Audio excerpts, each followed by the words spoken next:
What if I told you that at 87, my neighbor Margaret still carries her own groceries, climbs 2 flights of stairs to her apartment, and just last week helped her 65-year-old son move furniture? Meanwhile, her friend Dorothy, who's only 68, can barely get out of her favorite chair without help. The difference isn't genetics, it isn't luck, and it definitely isn't expensive treatments or miracle supplements. It's 5 simple exercises that take less than 20 minutes a day, movements so gentle that you can do them in your pajamas, yet so powerful they can literally transform your body after 60. In the next 15 minutes, I'm going to share these 5 essential exercises with you. But more importantly, I'll show you why each one works, how to do them safely at any fitness level, and the real science behind why they're so effective for bodies over 60. Before we dive in, drop a comment and tell me your name and age. I read every single comment, and I love celebrating everyone who's taking charge of their health, no matter where they're starting from. Here's what most fitness advice gets wrong about exercise after 60. It treats aging like a disease that needs to be fought, instead of a natural process that can be supported with wisdom and intention. Your body at 60, 70, or 80 isn't broken. It's experienced, it's adapted, and with the right gentle guidance, it's still incredibly capable of becoming stronger, more balanced, and more resilient. These 5 exercises aren't about turning back the clock. They're about honoring where you are right now while gently coaxing your body toward greater strength, better balance, and renewed confidence. Each movement I'll share today has been chosen for a specific reason. Together, they address the 5 most critical areas that determine whether you'll maintain your independence and vitality as you age: core stability, functional strength, balance, postural integrity, and what I call everyday power, the ability to do the things that matter to you. Exercise 1. The plank, foundation of inner strength. Let's start with something that might surprise you: the plank. Now, before you click away thinking, "I can't do planks," let me share Sarah's story. Sarah is 74, and 6 months ago, she couldn't even think about getting down on the floor without her grandson's help.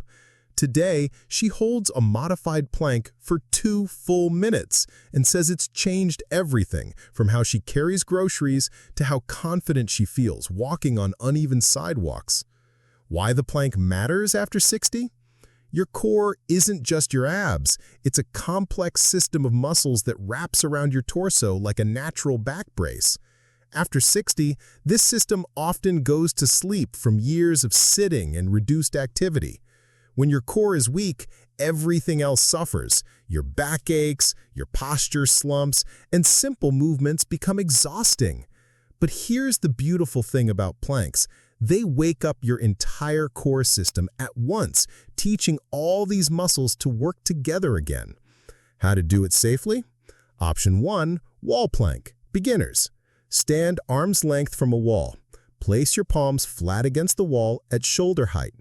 Step back until your body forms a gentle angle. Hold this position, feeling your core gently engage. Option 2, incline plank, intermediate. Use a sturdy couch or bed. Place your hands on the edge, body in a straight line. The higher the surface, the easier the exercise. Option 3, knee plank, advanced. Start on your knees and forearms. Keep your body straight from knees to head. No sagging, no hiking up. Start with just 15 to 20 seconds. Progress slowly. The goal isn't to suffer, it's to gently rebuild that foundation of inner strength. The deeper benefit: a strong core doesn't just help with exercise, it helps with everything. Getting out of bed becomes easier, reaching for items on high shelves feels safer, even your breathing improves when your core is engaged and supportive. Exercise 2. Chair-assisted hip hinge, protecting your back for life. Now let me tell you about Robert. At age 68, he threw out his back picking up his newspaper. It was the 3rd time that year. His doctor told him his hip mobility was gone, and his hamstrings were so tight they were pulling on his lower back with every movement. 6 months of consistent hip hinges later, Robert not only picks up his newspaper pain-free, he's back to gardening, something he thought he'd lost forever. Why hip hinge matters after 60? Most people over 60 have lost the ability to bend properly. Instead of hinging at the hips like a door, they round their spine like a scared cat. This puts enormous pressure on the lower back and robs the powerful muscles of the hips and glutes of their job.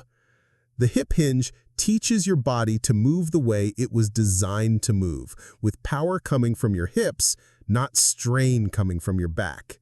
How to do it safely? Stand with your back about 6 inches from a sturdy chair. Feet hip-width apart, a slight bend in your knees. Imagine someone has tied a rope around your hips and is gently pulling you backwards. Push your hips back until they lightly touch the chair. Keep your chest proud, shoulders relaxed. Feel the stretch in your hamstrings and the gentle engagement of your glutes. Return to standing by pushing your hips forward. The progression? Week 1 to 2, just touch the chair lightly, 10 to 15 repetitions. Week 3 to 4, pause for 2 seconds when you touch the chair. Week 5 plus, add a light weight, even a water bottle works.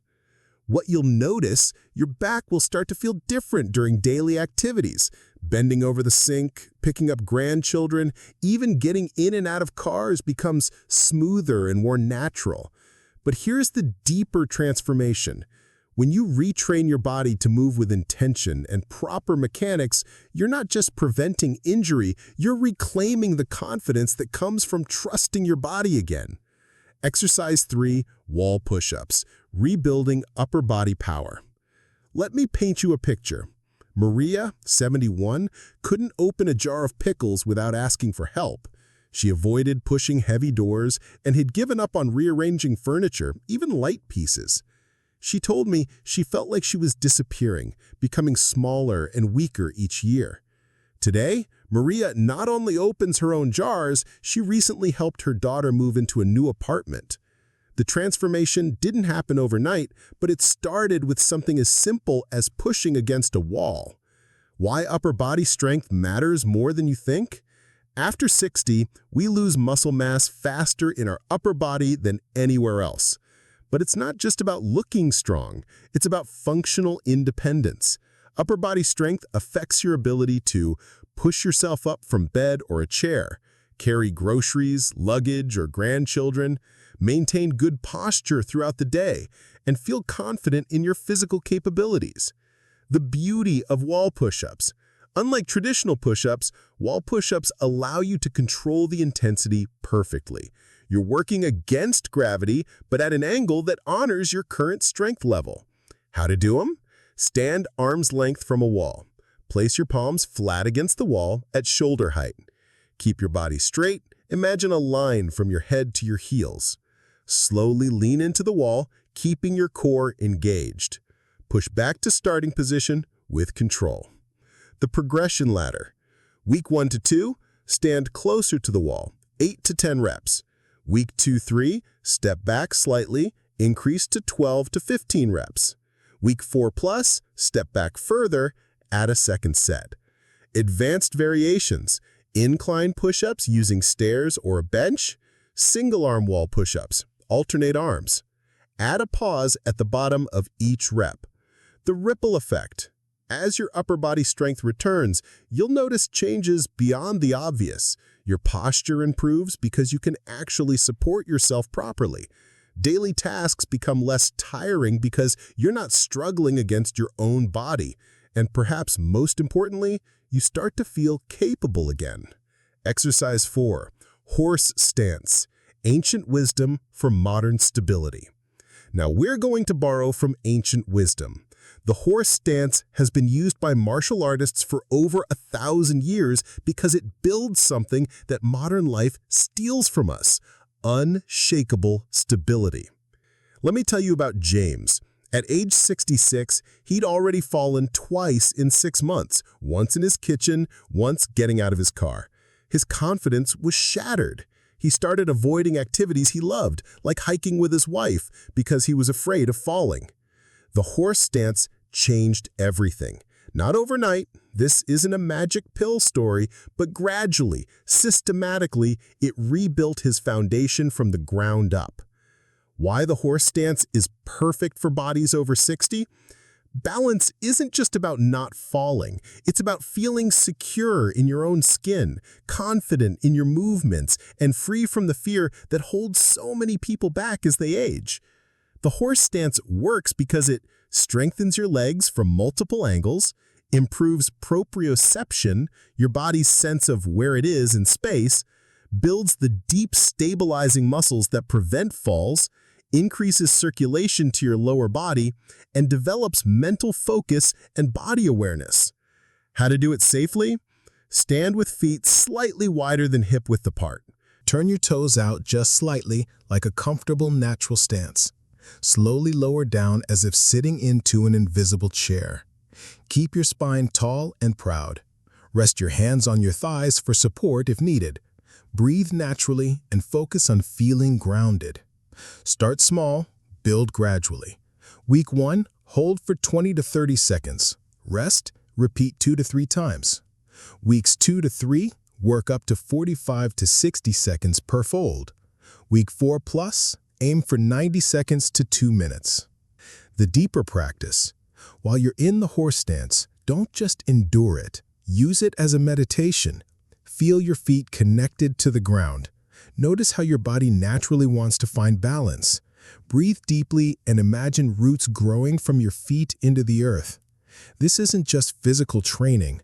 It's rebuilding your relationship with stability and strength. What changes? The confidence that comes from the horse stance extends far beyond the exercise itself. You'll find yourself walking with more assurance, navigating uneven surfaces with less anxiety, and moving through your day with a sense of groundedness that affects everything you do. Exercise 5. Dumbbell hip hinge, bringing it all together. Our final exercise takes everything you've built, your core stability from planks, your movement patterns from chair-assisted hip hinges, your upper body strength from wall push-ups, and your lower body foundation from horse stance, and integrates it into one powerful, functional movement. This is where Eleanor's story becomes really inspiring. At 73, she'd given up on feeling strong. She'd accepted the narrative that her best physical years were behind her. But when she added the dumbbell hip hinge to her routine, something shifted. Not just in her body, but in her entire relationship with aging. She described it to me like this. For the first time in years, I feel like I'm getting stronger instead of just trying not to get weaker. Why the dumbbell hip hinge is the crown jewel? This exercise mimics one of the most important movement patterns in daily life, lifting things from the ground. But more than that, it teaches your body to generate power from your hips, the way nature intended. When done properly, it strengthens your glutes, the powerhouse of your lower body, your hamstrings, crucial for walking in balance, your core, working to stabilize the weight, and your upper back, holding proper posture under load. How to do it safely? Equipment needed? Start with just 5 to 8 pound dumbbells or even water bottles. Stand with feet hip-width apart, holding weights at your sides. Initiate the movement by pushing your hips back, just like the chair-assisted version. Allow the weights to travel down the front of your legs. Keep your chest proud and shoulders back. Feel the stretch in your hamstrings. Drive your hips forward to return to standing. Focus on squeezing your glutes at the top. The progression journey. Weeks 1 to 2, master the movement with light weights, 8 to 10 reps. Weeks 3 to 4, increase to 12 to 15 reps and focus on control. Week 5 plus, gradually increase weight as you feel stronger. The integration effect. This exercise teaches your body to work as one connected system. Your core supports your spine, your hips generate power, your legs provide stability, and your upper body maintains posture. It's a full-body conversation that rebuilds functional strength. The routine, putting it all together. Now, you might be wondering, how do I fit all this into my life? The answer is simpler than you think. The LifeMark 20-minute routine. 3 times a week, Monday, Wednesday, Friday. Wall push-ups, 2 sets, 10 to 15 reps. Chair-assisted hip hinges, 2 sets, 12 to 15 reps. Horse stance, 2 holds, 30 to 60 seconds each. Dumbbell hip hinges, 2 sets, 8 to 12 reps. Daily, every day, the plank, 2 to 3 holds, starting at 20 seconds, building gradually. The LifeMark promise. This isn't about perfection, it's about progression. It's about honoring your body exactly where it is today, while gently coaxing it toward greater strength and vitality. Some days you'll feel strong, some days you'll feel tired. Both are part of the journey. The key is showing up consistently with compassion for yourself and respect for your body's wisdom. Your next step? If this resonates with you, if you're ready to start treating your body as the incredible, adaptable system that it is, then welcome to the LifeMark community. We're here to support you in creating a LifeMark not by limitations, but by possibilities. Subscribe to LifeMark for more gentle, evidence-based approaches to fitness and wellness after 60, because your best years aren't behind you. They're being written right now, one mindful movement at a time. Remember, every small step forward is a victory worth celebrating.